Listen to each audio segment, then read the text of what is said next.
Hello guys, my name is Aanchal Jain and welcome back to my channel. आज Sunday है और रात के आई थिंक 11 बज रहे हैं। ये वीडियो मैं रिकॉर्ड कर रही हूँ। मेरा बिल्कुल मन नहीं था बहुत ज़्यादा रेडी होने का, इसलिए मैं जैसे थी मैं वैसे ही बैठ गई रिकॉर्ड करने, बिकॉज रात के 11 बज रहे हैं, मुझे सोना भी है इसके बाद, कल ऑफिस भी मुझे जाना है। तो इसलिए मैंने बाल वगैरह कुछ नहीं खोले अपने, मैं कुछ ड्रेस अप नहीं हुई, जैसे मैं थी मैं वैसे ही बैठ गई हूँ ये वीडियो बनाने। आज की वीडियो है कि मेरा सिलेक्शन कैसे हुआ सीएजी में। मैंने आपको लास्ट वीडियो में रिवील किया था, बताया था कि मेरा controller and auditor general of India में सिलेक्शन हो गया as a YP young professional. तो मेरे पास कुछ कमेंट्स आए थे, कुछ डीएम्स आए थे लिंक्डइन पे। बच्चों ने पूछा था कि कैसे सिलेक्शन हुआ, क्या प्रोसीजर रहा, एक्सेट्रा एक्सेट्रा। तो उसके रिगार्डिंग मैंने ये वीडियो बनाई है। ऑल्सो मुझे ऑफिस में पता चला कि थर्ड को भी इंटरव्यूज़ हैं कुछ। कुछ बच्चों के मेरे पास लिंक्डइन पे मैसेज भी आए थे, उन्होंने मुझे बताया भी था कि उनके थर्ड को इंटरव्यू है। सो आई थिंक ये वीडियो उनको बहुत ज़्यादा हेल्प करेगा जानने में कि क्या प्रोसीजर रहा था। हम 3-4 चीज़ों में इस वीडियो में कवर करेंगे। द फर्स्ट इज़ कि पूरा प्रोसेस कैसे रहा था, कब कब मेरे इंटरव्यूज़ हुए थे, क्या क्या मेरे स्टेप्स रहे थे, क्या क्या मेरे राउंड्स हुए थे, कितने राउंड्स हुए थे, क्या क्या मुझसे कब कब मेरे पास मेरे पास मेल आई थी। बहुत बच्चों को इंटरेस्टेड होता है जानने में कि कितना टाइम लगा था पूरे प्रोसीजर में, सिलेक्शन मेल में कितना टाइम हुआ था, इंटरव्यू के बाद सिलेक्शन के लिए कितना टाइम लग गया था। तो ये सब मैं कुछ नोट डाउन करके लाई हूँ डेट्स प्रॉपर। मैंने वापस मेल में जाके अपने जो मैंने स्टार मार्क कर रखे थे मेल्स को, मैंने वापस उनको गो थ्रू किया और उनकी डेट्स मैं लिख के लेकर आई हूँ, ताकि मैं आपको बता सकूँ कि एग्जैक्ट टाइमलाइन क्या थी मेरे केस में। बट नोट इसमें ये रहेगा कि मेरा जो टाइमलाइन रहा या मेरे टाइम पर जो बच्चों का टाइमलाइन रहा, ज़रूरी नहीं है कि आपके प्रोसीजर में भी वही टाइमलाइन रहे। ऊपर नीचे चीज़ें डिफ़र कर सकती है, वो उनके रिक्वायरमेंट्स के अकॉर्डिंग चीज़ें डिफ़र करती हैं। जैसे जैसे उनको ज़रूरत होती है एम्प्लॉयज़ की, वैसे वैसे वो लोग हायर करते हैं। सेकेंड चीज़ हम इस बारे में बात करेंगे कि मेरा इंटरव्यू में क्या क्या क्वेश्चंस पूछे गए थे। और थर्ड चीज़ मुझसे इस बारे में हम डिस्कस करेंगे कि क्या क्या मेरा कि मुझे किस चीज़ ने बहुत ज़्यादा हेल्प करी ये पोस्ट लेने के लिए, या ये सिलेक्शन करवाने में मुझे किस चीज़ में बहुत ज़्यादा हेल्प करी। ऑब्वियसली नीति आयोग की एक इंटर्नशिप थी जिसने मेरी बहुत हेल्प करी, बट इसके रिगार्डिंग थोड़ा सा हम डिटेल में बात करेंगे, बिकॉज एक कमेंट मेरे पास आया भी था जिसमें मुझसे बच्चे ने पूछा था कि नीति आयोग की इंटर्नशिप में तुम्हें हेल्प ये करी है या नहीं करी है। सो ऑफ कोर्स मुझे ये हेल्प करी है, बट इसके बारे में हम थोड़ा डिटेल में बात करेंगे। सो स्टार्ट करते हैं ये वीडियो। सी ए जी की वाई के लिए, यंग प्रोफेशनल के लिए नोटिफिकेशन निकली थी 1 अप्रैल से।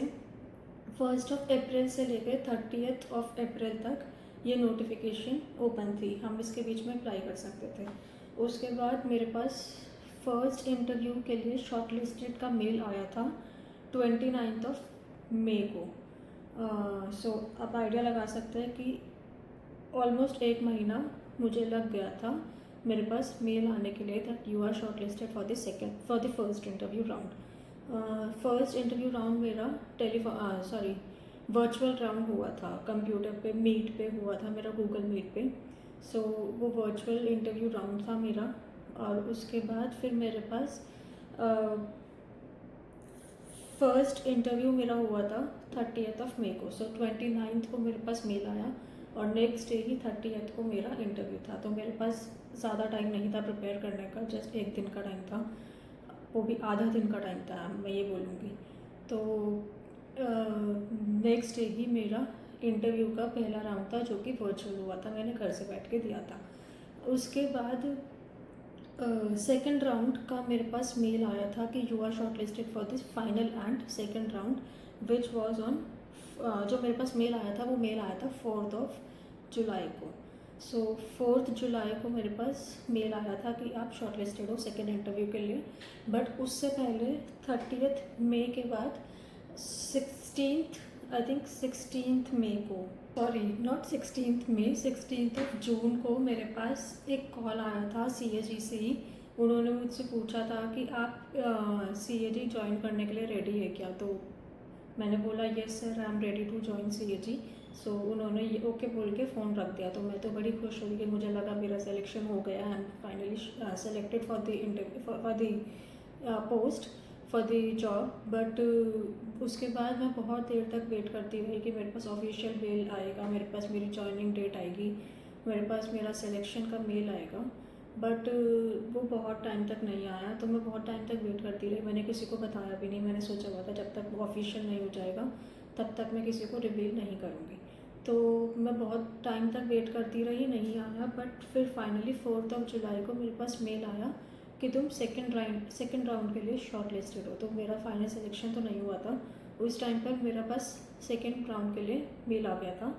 फिर उसके बाद मेरा सेकेंड इंटरव्यू हुआ था 11 जुलाई को। सो लगा लीजिए 7 to 8 डेज़, मेरे पास ऑलमोस्ट 1 वीक था प्रिपेयर करने के लिए। सेकेंड राउंड मेरा हुआ 11 जुलाई को। और उसके बाद वहीं पर अच्छा मैं इसमें बता देती हूँ कि फ़र्स्ट इंटरव्यू में जो मेरे पास लिस्ट आई थी जिन जिन बच्चों का इंटरव्यू था, उसमें टोटल 24 स्टूडेंट्स थे जिनका फर्स्ट इंटरव्यू था, वर्चुअल इंटरव्यू जो मैंने आपको बताया।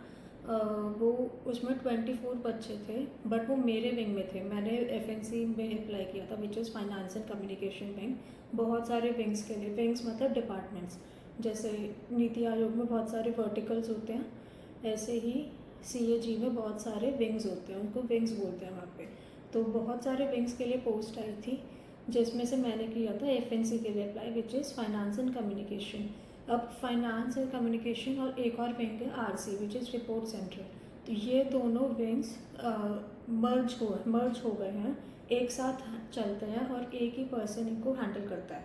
तो दोनों की कंबाइंड लिस्ट आई थी जिसमें टोटल 24 स्टूडेंट्स शॉर्ट लिस्टेड थे for the first interview round जो वर्चुअल हुआ था।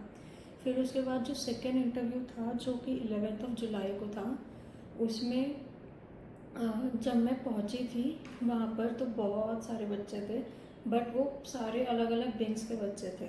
वो मेरा फिज़िकल राउंड हुआ था, मैं ऑफिस में गई थी इंटरव्यू देने के लिए।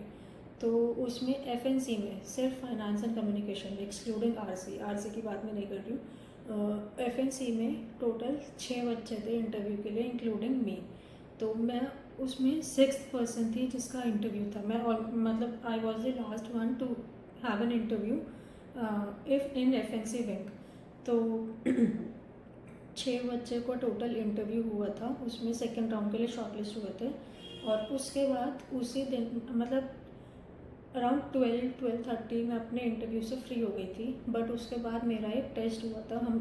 हम 6 में से 2 बच्चे हम शॉर्टलिस्ट हुए थे, एक मैं थी और मेरे साथ में एक बॉय था। वो हम 2 बच्चे आगे शॉर्टलिस्ट हुए थे फॉर द थर्ड राउंड, जो हमारा टेक राउंड था, जिसमें हमारा टेस्ट लिया गया था। टैबल्यू का टेस्ट मेरा हुआ था, वो एक सर ने कंडक्ट करवाया था, which was from the director position. हाँ, वो डायरेक्टर लेवल पे सर थे, उन्होंने हमारा टेस्ट लिया था फॉर टैबल्यू का। हम दोनों को भी एक सिस्टम प्रोवाइड किया गया था, लैपटॉप दिया गया था और उसमें हमारा टेस्ट हुआ था टैबल्यू का। तो बेसिकली हम दोनों को बुलाकर बोल दिया गया था कि हम तुम्हें अराउंड 4 घंटे दे रहे हैं टेस्ट को प्रिपेयर करने के लिए। आप यूट्यूब से पढ़िए या आप कहीं से भी पढ़िए, टैबल्यू को प्रिपेयर कीजिए और उसके बाद हम आपको डेटा देंगे। उस डेटा सेट से आपको एनालाइज करना है और उसका डैशबोर्ड बनाना है। और 4 बजे का टाइम मुझे दिया गया था, 4 बजे तुम्हारा टेस्ट होगा। बट वो 4 बजते बजते 5 बजे मेरा टेस्ट स्टार्ट हुआ था। 4 बजे नहीं हुआ था, 5 बज गए थे टेस्ट स्टार्ट होने में। तब तक हम लोग बीच में प्रिपेयर करते रहे, हम थोड़ा खाने पीने कैंटीन चले गए एक्सेट्रा एक्सेट्रा। तो 5 बजे मेरा इंटरव्यू राउंड हुआ, मेरा टेक राउंड हुआ, टेस्ट हुआ। और उसके बाद हम 2 में से उन सर ने हमें पहले ही क्लियर कर दिया था कि आप 2 में से मुझे एक का नाम रिकमेंड करना है, तुम 2 में से एक सेलेक्ट होगा। एक ही वैकेंसी आई थी FNC में, हर विंग्स में अलग अलग वैकेंसी आई थी, मोस्टली सब में एक वैकेंसी थी, कुछ में 2 भी वैकेंसी थी। और जो टोटल अच्छा मैं आपको बताना भूल गई, टोटल वैकेंसीज आई थी 14 वैकेंसीज आई थी, जिसमें से 3 वैकेंसीज शिमला के रीजनल ऑफिस के लिए थी। स्कैग के अलग अलग बहुत सारे रीजनल ऑफिस भी हैं। दिल्ली में उसका हेडक्वार्टर है और बाकी स्टेट्स में अलग अलग उसके रीजनल ऑफिस में। सो 3 out of 14 3 positions were for Shimla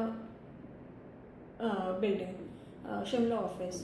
तो शिमला में 3 आई थी, बाकी उसके अलावा 11 जो वैकेंसीज थी वो यहीं दिल्ली के लिए आई थी। सो हम 2 में से एक शॉर्टलिस्ट हुआ था, एक शॉर्टलिस्ट होना था। हमें सर ने पहले ही बोल दिया था कि मैं आगे नाम रिकमेंड करूँगा, तुम दोनों में से मैं जिसका भी करूँगा उसका फाइनल सिलेक्शन होगा। सो हम लोग टेस्ट देकर अपना अपना घर चले गए थे 6 बजे। हाँ, मुझे 6 बज गए थे ऑफिस से निकलने में। 6 बजे मैं ऑफिस से निकल गई थी। अब अगर 3rd को जिसका भी इंटरव्यू है, अच्छा मैं ये चीज़ क्लियर कर दूँ कि ये जो टेक का टेस्ट हुआ था, टेक राउंड हुआ था, ये सिर्फ मेरे वर्क विंग में हुआ था, सिर्फ मेरा ही हुआ था और किसी का नहीं हुआ था, और किसी विंग में कोई टेस्ट नहीं लिया गया था। उनके सिर्फ 2 राउंड्स हुए थे, एक पहला जो वर्चुअल राउंड था वो, और सेकेंड जो उनका फिजिकल राउंड ऑफिस में हुआ था वो। 3rd राउंड टेक्निकल राउंड जो था वो सिर्फ मेरे एफएनसी विंग में हुआ था और किसी विंग में वो नहीं हुआ था। सो ये अलग अलग उनकी रिक्वायरमेंट्स के अकॉर्डिंग थोड़ा सा डिफर करता है। किसी को वो ले भी किसी का टेस्ट वो ले भी सकता है, किसी का वो नहीं भी ले सकते, पैनल के ऊपर डिपेंड करता है। सो जिन भी बच्चे का 3rd को इंटरव्यू है, मैं उनको यही रिकमेंड करूँगी कि इतना घबराइएगा मत, इतना नर्वस मत कीजिएगा। सब चीज़ें बहुत नॉर्मल, बहुत स्मूथ चलते हैं। The people over there are very very helpful, बहुत हेल्पफुल है वो लोग। सो इतना टेंशन मत लीजिएगा। सबके अलग अलग राउंड्स होते हैं, हो सकता है आपके 3 राउंड्स हो सकता है आपके 2 ही हो सकता है आपके 4 भी हो जाए। सो बिल्कुल रिलैक्स होके अपने इंटरव्यू दीजिएगा।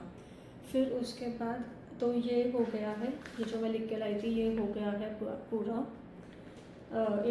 पूरा प्रोसेस कि कैसे कैसे प्रोसीजर रहा था। अच्छा, एलिजिबिलिटी की बात करते हैं अगर, तो फिर एलिजिबिलिटी में इसमें कुछ पोस्ट के लिए बैचलर्स मांगी गई थी कुछ विंग्स में, बट वो बैचलर्स इन बीटेक था। कॉमर्स के बच्चे के लिए बैचलर्स अलाउड नहीं था, उनके लिए मास्टर ज़रूरी थी। जैसे मैं भी कॉमर्स की स्टूडेंट हूँ, मैंने बीकॉम करी है, तो बीकॉम बीबी अलाउड नहीं था, उनके लिए मास्टर ज़रूरी थी। इधर एमबीए और एमकॉम, और आपने कोई प्रोफेशनल डिग्री करी हो, सीए, सीएफए, सीएमए, ये सब अलाउड था। ये सब एलिजिबिलिटी क्राइटेरिया था। सब वैकेंसीज के, सब विंग्स के लिए अलग अलग इंटरव्यू, अलग अलग एलिजिबिलिटी क्राइटेरिया थे सबके। कुछ में बीटेक मांगी हुई थी, कुछ में एमबीए या कुछ में इकोनॉमिक्स के स्टूडेंट्स मांगे हुए थे। सो ये था एलिजिबिलिटी क्राइटेरिया। मेरे में मास्टर्स कंपलसरी थी, मेरे में बैचलर्स अलाउड नहीं थे, या फिर प्रोफेशनल डिग्री वाले अलाउड थे जो कि सीए, सीएमए या सीएफए वाले थे। और तो ये बात हो गई पूरा प्रोसेस की। अब बात करते हैं थोड़ा मेरा जॉइनिंग लेटर का कि फ़र्स्ट डे क्या हुआ था। फर्स्ट डे मैंने आपको लास्ट वीडियो में थोड़ा सा बताया भी था कि मेरा जॉइनिंग प्रोसेस में पूरा दिन निकल गया था। मेरे डॉक्यूमेंट सबमिट हुए थे और उसके बाद मेरा इंटीग्रिटी सर्टिफिकेट रह गया था, जिसके लिए मैं नीति आयोग के ऑफिस वापस गई थी अपना इंटीग्रिटी सर्टिफिकेट बनवाने के लिए। वहाँ से वापस आने के बाद नेक्स्ट डे ही मैंने अपना ये सबमिट किया था। और उसके बाद ये एनवलप में आप देख भी सकते हैं, office of controller and auditor general of India लिखा हुआ था, ये आगे फट गया मार्कर। सो ये था एनवलप, इसके अंदर मेरा ये जॉइनिंग लेटर आया था, दिस वन। ये था मेरा जॉइनिंग लेटर, अपॉइंटमेंट लेटर। सो ये अपॉइंटमेंट लेटर मुझे इसके अंदर ये फर्स्ट डे मेरा मिल गया था। उसके बाद जब मैंने अपने सारे डॉक्यूमेंट्स कंप्लीट कर दिए थे, पूरी जॉइनिंग का प्रोसेस कर दिया था, तो उसके बाद मुझे ये मिला था ऑर्डर लेटर। यहाँ पे ये पास होता है जिसमें आपकी पूरी फाइल बनती है, आपकी अटेंडेंस मार्क होती है, और उसके बाद ये ऑर्डर लेटर बनता है। ये ऑर्डर नंबर जो है ये सबका अलग अलग होता है, मेरा है 163। सो ये मुझे मिल गया था। उसके बाद ये डायरी, ये नोट पैड मुझे कहाँ से मिली, CAG का logo, this is very nice. और कुछ स्टेशनरी के आइटम्स मुझे मिले थे, like pen, pencil and all मिले थे। ये पेन मुझे वहीं से मिला था। सो ये था मेरा पूरा वहाँ का, मुझे क्या क्या सामान मिल गया। अब इसके बाद कर लेते हैं इंटरव्यू की बात। ठीक है, इंटरव्यू में क्या क्या क्वेश्चंस मुझसे पूछे गए, मोस्ट इंटरेस्टिंग क्वेश्चन सब जो लोग पूछते हैं सबसे ज़्यादा। सो इंटरव्यू में पहला जो मेरा राउंड हुआ था which was the virtual round, उसमें मुझसे बेसिकली, अच्छा मैं ये बता देती हूँ, दो पूरे पैनल में दो लोग थे। One was a female and one was the male person जो सर थे। एक मैम थी, एक सर थे। सो दो लोगों का पैनल था जिन्होंने मेरा वर्चुअल राउंड लिया था। उसमें मुझसे मेरा इंटरव्यू चला था अराउंड 15 to 20 मिनट्स। फर्स्ट वाला 15 to 20 मिनट्स मेरा राउंड चला था, जिसमें मुझसे पूछा गया था फर्स्ट क्वेश्चन तो ऑब्वियसली सबका इंट्रोडक्शन ही रहता है कि क्या अपना इंट्रोडक्शन दीजिए। उसके बाद फिर मेरी क्वालिफ़िकेशन के बारे में बात हुई थी, मेरा एक्सपीरियंस के बारे में बात हुई थी, विच वॉज नीति आयोग का इंटर्नशिप। नीति आयोग के इंटर्नशिप में सबको बहुत इंटरेस्ट रहता है, मैंने ये नोटिस किया। तो मैंने वहाँ पे क्या काम किया उसके बारे में बात हुई थी। फिर मुझसे कॉस्ट अकाउंटिंग के क्वेश्चंस पूछे गए थे कि बहुत बेसिक क्वेश्चंस थे कि वेरिएबल कॉस्ट क्या होती है, फिक्स्ड कॉस्ट क्या होती है, ये सब कॉमर्स के स्टूडेंट्स जानते ही होंगे। सो ये सब कॉस्ट अकाउंटिंग के थोड़े बहुत क्वेश्चंस मुझसे पूछे गए थे। थोड़े बहुत सिचुएशनल बेस्ड क्वेश्चंस पूछे गए थे। फॉर एग्जांपल कि एक गारमेंट फैक्ट्री में अगर मैं काम करती हूँ तो उसमें कॉस्टिंग का क्या क्या रोल होगा और कौन कौन सी कॉस्टिंग को हम कवर करेंगे। सो ये सब क्वेश्चंस मुझसे पूछे गए थे। फिर उसके बाद थोड़े बहुत मार्केटिंग के क्वेश्चंस मुझसे पूछे गए थे।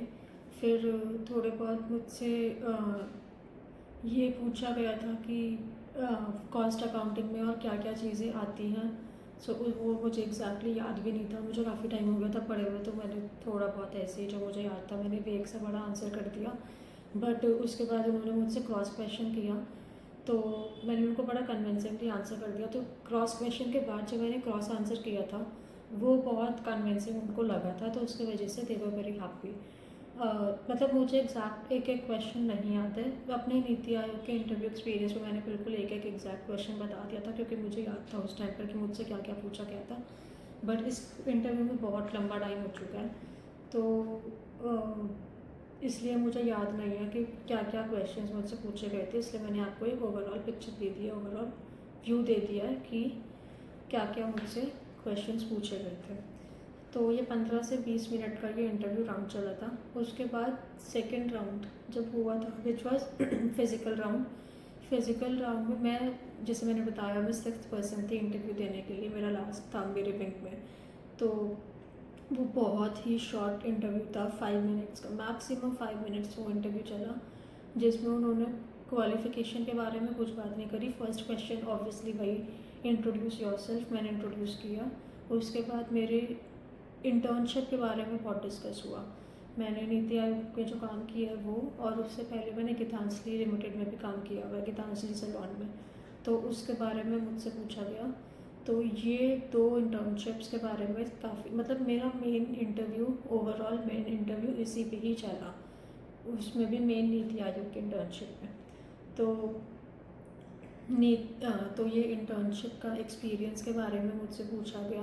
फिर मेरी स्किल्स के बारे में पूछा गया कि मुझे क्या क्या स्किल्स आती है। अच्छा हाँ, ये स्किल्स मैं आपको बताना भूल गई, ये मेरा फर्स्ट इंटरव्यू में भी पूछा गया था कि तुम्हें क्या क्या स्किल्स आती है। तो मैंने उनको बताया था कि मुझे एक्सेल आता है, मुझे पावर BI आता है, मुझे थोड़ा बहुत टैबल्यू आता है और मैंने अपने MBA के टाइम पे SQL पाइथन भी पढ़ा है, बट मुझे वो इतना नहीं आता है डेप्थ में, मैं इतना ज़्यादा उनको यूज़ नहीं कर सकती, उसमें कोडिंग में नहीं कर सकती। बट मुझे टैबल्यू और SQL और एक्सेल मुझे आता है। उसके बारे में थोड़ा बहुत ही शॉर्ट में बहुत ही बेसिक क्वेश्चंस मुझसे पूछे गए थे जो मैंने बता दिए थे। तो वही स्किल्स के बारे में मुझसे पूछा गया था कि सेकंड राउंड में कि मुझे आता क्या क्या है। तो मैंने बता दिया था उनको कि मुझे एक्सेल और पावर पी आता है। उस टाइम मैंने टैब्लू का नाम नहीं लिया था, बिकॉज मुझे लगा कि अगर मैं टैब्लू का नाम लूँगी तो ये मुझसे बहुत ज़्यादा डेप्थ में क्वेश्चंस पूछने लग जाएंगे। बेसिकली उन्होंने ना मुझसे मुझे मेरे इंटरव्यू के बाद स्पेशली मुझे दोबारा बुलाया गया था टैब्लू का पूछने के लिए। सो दे आस्क्ड मी कि तुम्हें टैब्लू आता है या नहीं आता है। तो मुझे लगा कि स्पेशली मुझे बुलाया है दोबारा तो मुझसे बहुत सारे क्वेश्चंस पूछ लिए जाएंगे, तो इसलिए मैंने मना कर दिया, क्योंकि मुझे इतना ज़्यादा नहीं आता था कि मैं इंस्टेंट उनको आंसर कर पाऊँ। तो मैंने मना कर दिया कि सर मुझे नहीं आता। तो फिर उन्होंने तब मुझे बोला था कि we are giving you around 4 hours to study. आप यूट्यूब का यूज़ कीजिए, आप गूगल का यूज़ कीजिए, use anything you want, but prepare Tableau. बहुत ज़्यादा डिटेल में हम एक्सपेक्ट नहीं करते कि आप 4 घंटे में पूरा टैब्लू सीख लेंगे, बट थोड़ा बहुत जितना आप सीख सकते हैं वो सीखिए। और उसके बाद हम आपको एक डेटा सेट देंगे, उस डेटा सेट को आप एनालाइज कीजिए, डैशबोर्ड बनाने की कोशिश कीजिए। तो मुझे और एक जो बॉय था मेरे साथ में कॉम्पिटिटर, उसको बुलाया गया था।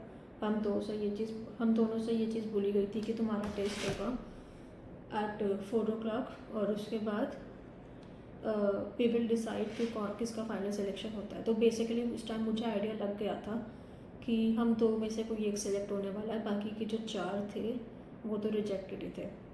तो ये था मेरा इंटरव्यू का प्रोसीजर। फिर उसके बाद मेरा टेक राउंड हुआ।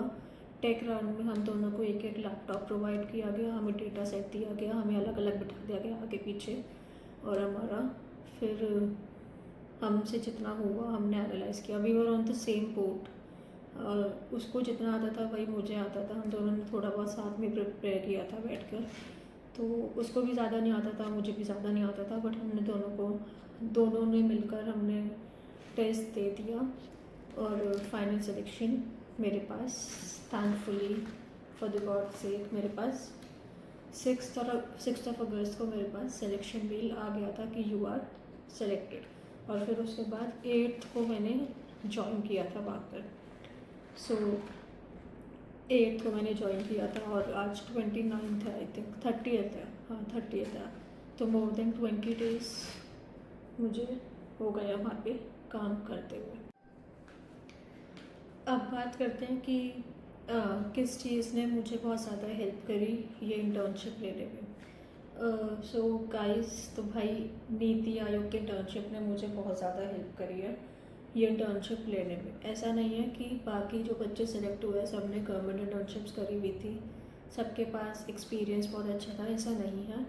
बट मेरे केस में जितना मैं एनालाइज कर पाई हूँ, नीति आयोग की इंटर्नशिप ने मुझे बहुत ज़्यादा हेल्प करी है, बिकॉज मेरे रिज्यूमे में उसके अलावा आज सच कुछ है भी नहीं दिखाने के लिए। ऑनेस्टली स्पीकिंग, मेरी बीकॉम है, बीकॉम के बाद मेरा गैप है 3 साल का, जिसमें मैंने गवर्नमेंट जॉब की प्रिपरेशन करी थी, मेरा नहीं निकला था। उसके बाद फिर मैंने MBA करी फ्रॉम DTU, फिर उसके बाद वहीं पे काम करते MBA करते करते ही मैंने इंटर्नशिप करी थी वहाँ पे नीति आयोग में। सो उसके अलावा कोई बहुत फैसिनेटिंग मेरे पास नहीं था शो करने के लिए एक्सपीरियंस में। सो मेरे को तो नीति आयोग की इंटर्नशिप ने बहुत ज़्यादा हेल्प करी है। सो बेसिकली मैं यही एक्सप्लेन करना चाहती हूँ कि जैसे पहले मुझसे बहुत लोग पूछते थे कि गवर्नमेंट इंटर्नशिप वाकई में हेल्प करती है या नहीं करती है, तो इसके लिए मेरे पास पहले इतना आंसर नहीं होता था, बिकॉज मैं खुद भी कंफ्यूज रहती थी कि हेल्प करेगी या नहीं करेगी। उस टाइम मुझे अपॉर्चुनिटी मिली, मैंने अप्लाई किया, मेरा हो गया सिलेक्शन, तो मैंने कर ली। मुझे भी नहीं पता था कि ये मुझे कितना हेल्प करेगी कितना नहीं करेगी, बट अब मुझे लगता है कि डेस्टिनी जो होता है अच्छे के लिए होता है। नीति आयोग की इंटर्नशिप ने मुझे बहुत ज़्यादा हेल्प करी है। अब अगर आप मुझसे पूछो कि हेल्प करती है या नहीं करती है, तो भाई मेरा आंसर यह रहेगा कि अगर आपको गवर्नमेंट जॉब में जाना है, कॉन्ट्रैक्चुअल गवर्नमेंट जॉब में जाना है, तो ये वाकई में बहुत हेल्प करती है, आपके रिज्यूमे में बहुत इफ़ेक्टिव, बहुत अच्छा दिखाता है, इसकी वैल्यू बहुत होती है। बट अगर प्राइवेट में आपको जाना है तो मुझे नहीं लगता कि इतना हेल्प करती है या इतना हेल्प करती है। मे भी हो सकता है मैं गलत हूँ, बट मेरा ओपिनियन यही रहा है कि प्राइवेट में इतना ज़्यादा इन चीज़ों की वैल्यू नहीं होती है, बट गवर्नमेंट में ऑब्वियसली बहुत ज़्यादा होती है। मैं शुरू से गवर्नमेंट सेक्टर में जाना चाहती थी, जैसे मैंने आपको बताया कि मैंने गवर्नमेंट जॉब की प्रिपरेशन करी हुई है पहले। तो परमानेंट नहीं तो ठीक है, कॉन्ट्रैक्चुअली सही, अभी आगे हम करेंगे उसके लिए प्रिपेयर। तो इस नीति आयोग के इंटर्नशिप ने मेरी काफ़ी हेल्प करी है। मेरा फर्स्ट राउंड जो हुआ था उसमें भी मेरे इंटरव्यू के बारे में डिस्कशन हुआ, मेरे नीति आयोग की इंटर्नशिप के बारे में बहुत डिस्कशन हुआ था। मेरा सेकेंड इंटरव्यू जो हुआ उसमें भी वो काफ़ी इम्प्रेस थे कि मैंने नीति आयोग में इंटर्नशिप करी है। फिर वहाँ भी जब मैंने लोगों को बताया तो दे वर वेरी इम्प्रेस्ड कि तुम नीति आयोग से इंटर्नशिप करके आई हो। सो इसलिए बहुत हेल्प करी है मेरे को इस इंटर्नशिप ने।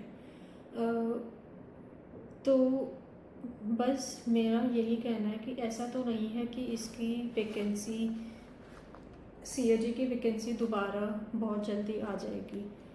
अभी आई है, ये दोबारा हायर कर रहे हैं, they need more people, but जो पहले अप्लाई कर चुके हैं उन्हीं में से अब वो और एप्लीकेशंस निकाल के उनका इंटरव्यू ले रहे हैं और फाइनली सेलेक्ट कर रहे हैं। और वैकेंसीज नहीं, मतलब और दोबारा से नोटिफिकेशन नहीं निकालेंगे। अब आई थिंक 1 साल तो लगेगा ही, नेक्स्ट ईयर ही दोबारा वैकेंसी निकलेंगी, दोबारा नोटिफिकेशन निकलेंगी। तो बस यही मेरा ये वीडियो का मेन मोटिव था कि मैं आपको अपना एक्सपीरियंस बता सकूं कि मेरा एक्सपीरियंस कैसा रहा इंटरव्यू का। अच्छा, मुझे आई कार्ड भी मिल गया, मैं अपना आई कार्ड भी दिखाती हूँ आपको। वेट, ये रहा मेरा I card, this one, consultant bracket में YP। सो ये होता है, ब्लैक कलर का स्ट्रैप मिला है। गवर्नमेंट जॉब में बेसिकली आपने देखा होगा कि ब्लू मिलता है या ग्रीन मिलता है, बट वो परमानेंट वालों को मिलता है, कॉन्ट्रैक्चुअल वालों को ये ब्लैक ही मिलता है। सो ये मेरा आई कार्ड है। सो बस यही मुझे दिखाना था, यही मुझे बताना था। अब नेक्स्ट वीडियो आपको क्या चाहिए, मेरा अभी तक का एक्सपीरियंस कैसा रहा इसके बारे में अगर आपको जानना है तो मैं नेक्स्ट वीडियो बना दूँगी। उसके लिए ये वीडियो तो बहुत लंबी हो चुकी है, मैं इस बारे में और डिस्कस नहीं कर सकती, मुझे सोना भी है। तो मैं नेक्स्ट वीडियो बना दूँगी, आप मुझे कमेंट सेक्शन में बता दीजिएगा। और अगर ये वीडियो आपको अच्छी लगी हुई है तो please do subscribe my channel and like this video. Thank you, bye bye.